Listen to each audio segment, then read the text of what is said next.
আসসালামু আলাইকুম প্রিয় দর্শক ভাইরা। এখানে একটি স্যালো মেশিন আমরা দেখতে পাচ্ছি, স্যালো মেশিনের পাম্প। তো এখানে দেখতে পাচ্ছেন আসলে মেশিনটা হয়তো অনেক দিন এখানে পড়ে আছে। আর মেশিনটা এইভাবে খোলামেলা পড়ে থাকার কারণে মেশিনটা কিন্তু প্রায় মেশিনের অর্ধেক অংশ কিন্তু ঘাসে ঢেকে নিয়েছে। আসলে বাংলায় একটা কথা আছে যে আপনার জমিতে যদি আগাছা পরিষ্কার না করেন তাহলে কিন্তু ঘাসে কিন্তু জমি ঢেকে যাবে।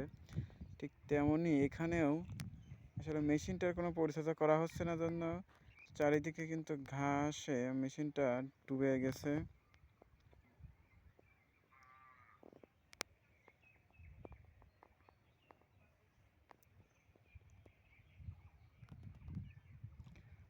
আসলে এই জন্যই পরিচর্যা জিনিসটা খুবই দরকার। পরিষ্কার পরিচ্ছন্নতাও একটি মহৎ কাজ।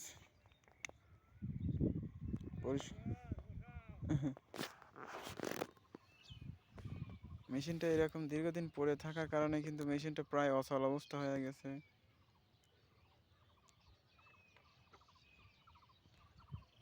তো আসলে আমরা সব প্রায় এরকম অনেকেই এই ভুলটাই করে থাকি। আসলে আমাদের সবার যে কোনো জিনিসে কাজ শেষে কিন্তু আমাদের সেই জিনিসটা কিন্তু ঠিকভাবে আসলে সংরক্ষণ করার দরকার বা যত্ন নেওয়ার দরকার। এই মেশিনের মতন অবহেলায় যাতে পড়ে না থাকে সেদিকে আমরা অবশ্যই খেয়াল রাখবো। তো আজ এই পর্যন্তই। আল্লাহ হাফেজ।